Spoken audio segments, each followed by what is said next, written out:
Practice Test 2, page 48, Section 2. Repeat sentence. You will hear some sentences. Please repeat each sentence exactly as you hear it. You will hear each sentence only once. The Arts magazine is looking for a new assistant editor.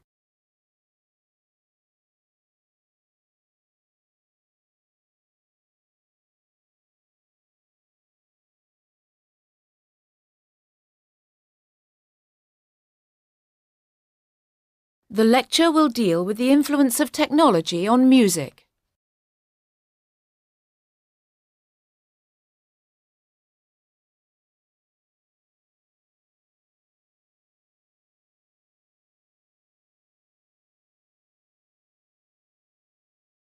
Make sure you correctly cite all your sources.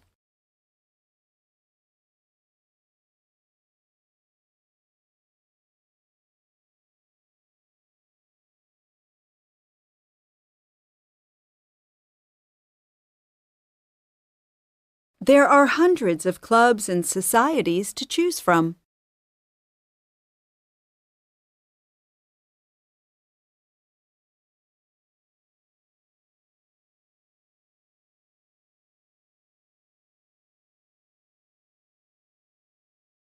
Does the college refectory offer vegetarian dishes on a daily basis?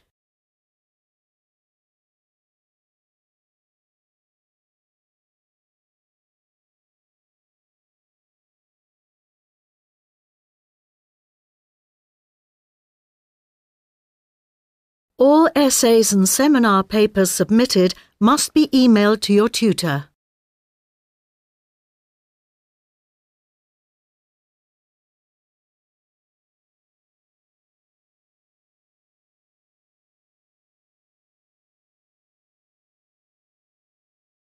He was not the only one to call for legal reform in the 16th century.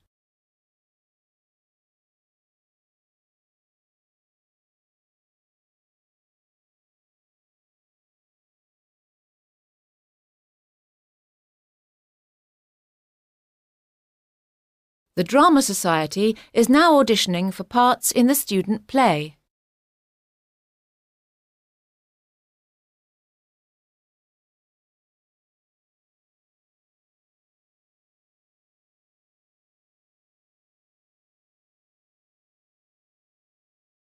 There is a position available for a junior lecturer in media studies.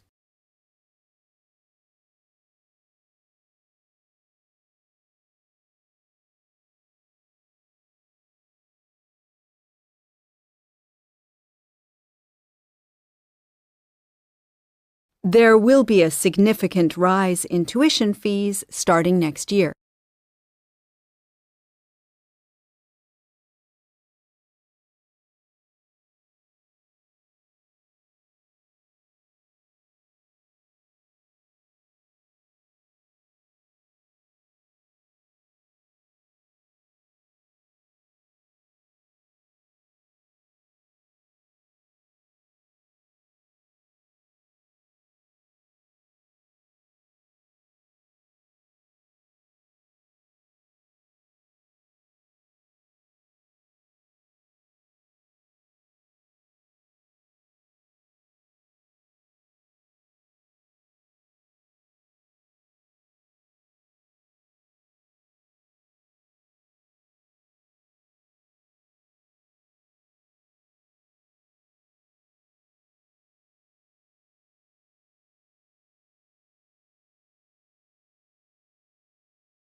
Practice Test 2, page 54, section 2.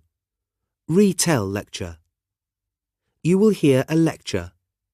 After listening to the lecture, please retell what you have just heard from the lecture in your own words. You will have 40 seconds to give your response. Lecture A. Alexis de Tocqueville, as we have noted, appears to have had some appeal to both ends of the political spectrum, left and right, or rather, both have found him to be useful for their purposes in certain circumstances. His rational acceptance of the new forces of democracy brought about by the American and French revolutions made him an icon of left-wing liberals. However, during the Cold War, that is, from the end of World War II until the collapse of communism, he was adopted by some leading thinkers on the right. So there are two sides to his political philosophy and the man himself that we need to look at. Now, I would suggest that de Tocqueville's biography is important here. You must always bear in mind, when reading him, that he was an aristocrat, and one whose family had suffered in the French Revolution. He wasn't your typical aristocrat, because his politics differed from others of his family and social rank. He abandoned the Catholic Church and married beneath his class. Yet he never quite threw off the prejudices of that class. However, and what is important, he did recognize and believe that the tendency of history, which in those days could be traced back to the Middle Ages, was towards the levelling of social ranks and more equal and democratic conditions. The French Revolution had in the end brought Napoleon, whom he hated, but democracy would inevitably come to France. His trip to America was to see democracy in practice, make note of its shortcomings and errors, and then find safeguards against them.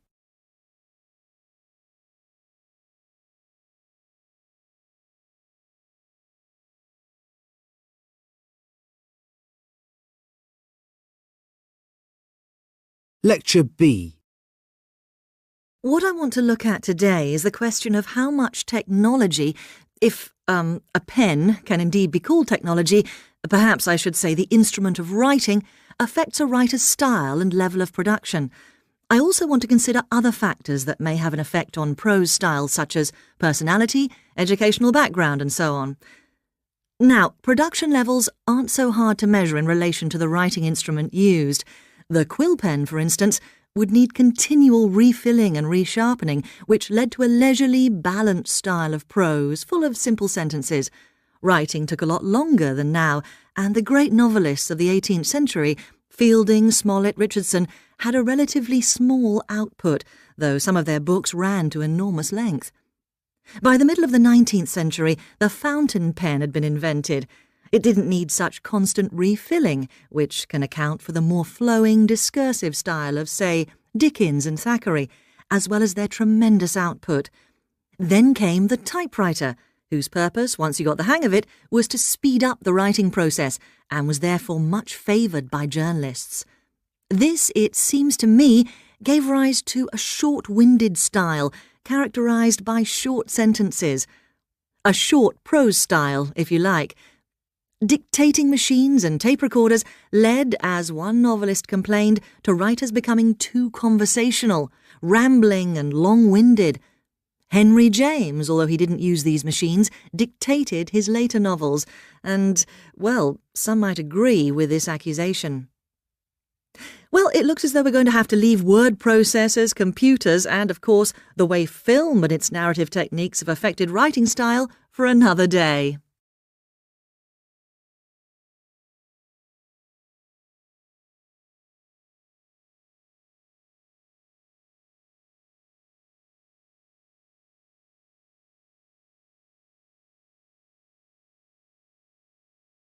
Lecture C.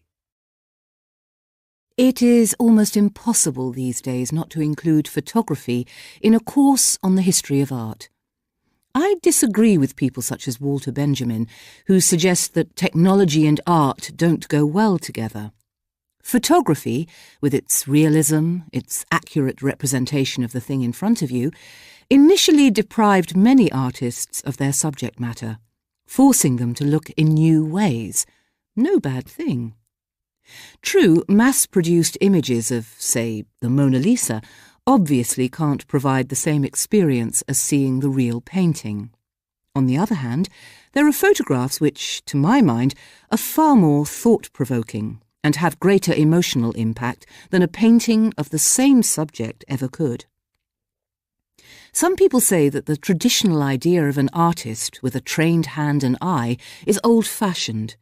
They no longer believe that an artist needs specialist knowledge, but rather that he or she can simply point a camera at a scene and record it. However, on the one hand, that ignores the creative skill involved in producing photographs. On the other hand, it also ignores the fact that even in the past, painters used various technological aids. For example, the Dutch painter Vermeer used a camera obscura to help him create his images. We'll go into that later, but for now, I want to look at the documentary and cultural value of photography.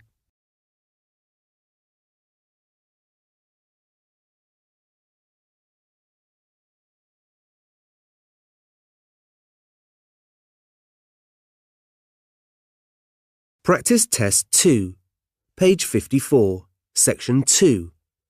Answer short question. You will hear some questions. Please give a simple and short answer to each one. Often just one or a few words is enough.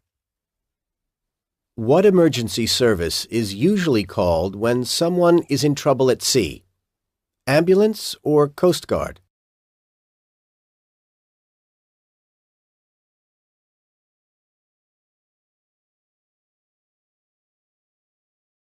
Name a month that falls between April and June.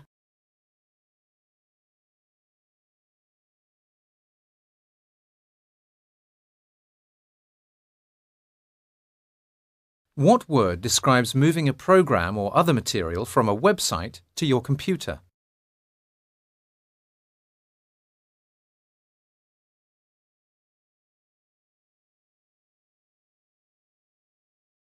What do we call a picture that a doctor takes to see inside your body?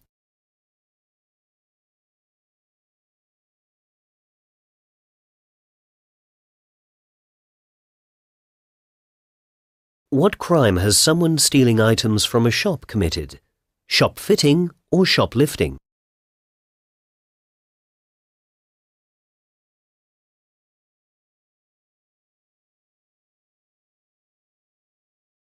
If someone is feeling a little ill, they may say they are feeling under the what?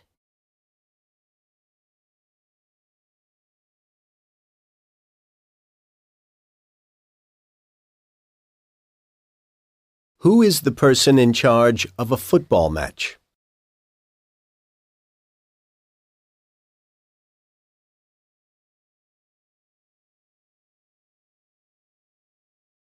What do we call the last game in a sporting competition which decides the champion?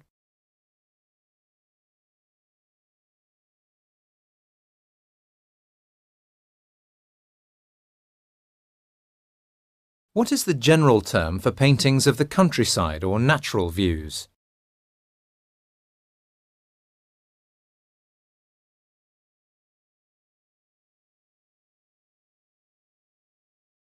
Which of these would probably be found in an office? A printer, a blanket, or a nail brush?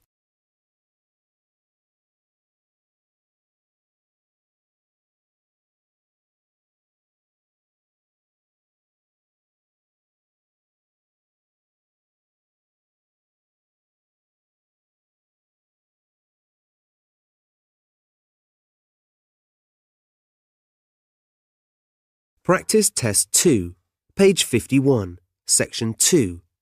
Describe image. Model answers. Image A.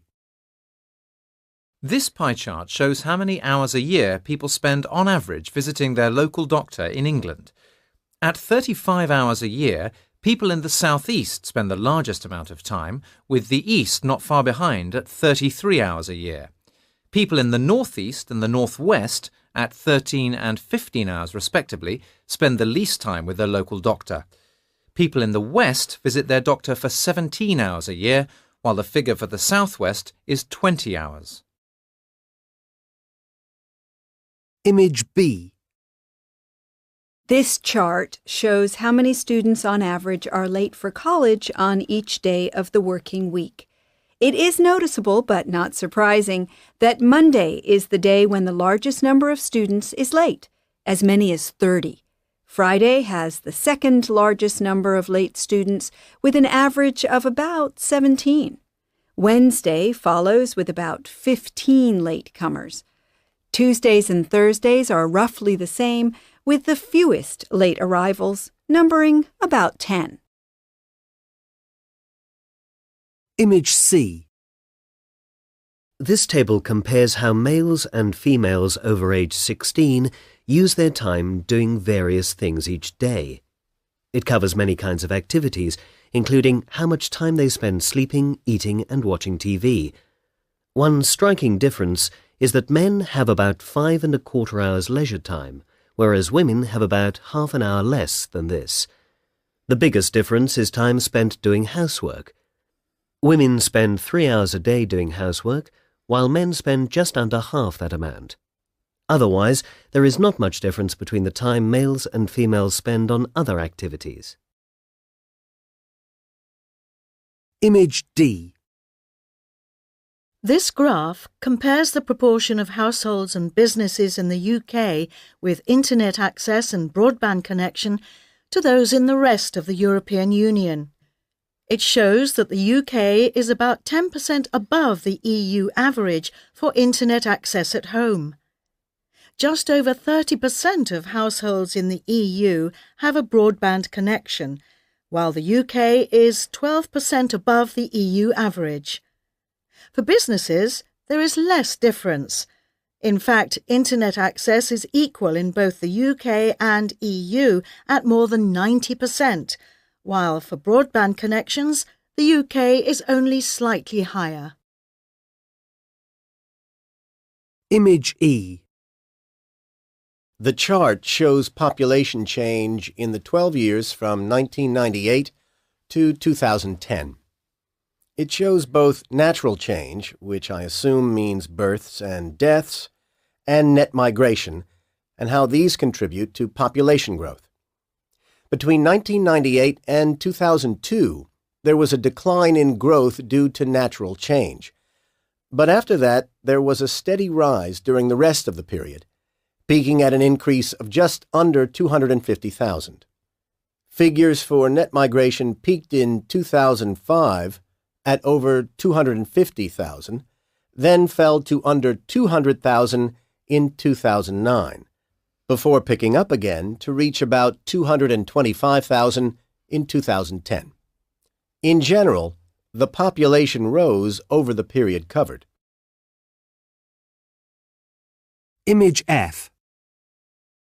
This pie chart shows how much time students spend reading various types of text. It is surprising to see that, given that they are students, only 7% of reading time is spent on reference books. 15% of their time is spent reading on the internet. Newspapers take up the largest portion of students' reading time at 32%, closely followed by fiction at 26%. The third most popular kind of reading matter is magazines, which take up 20% of students' reading time.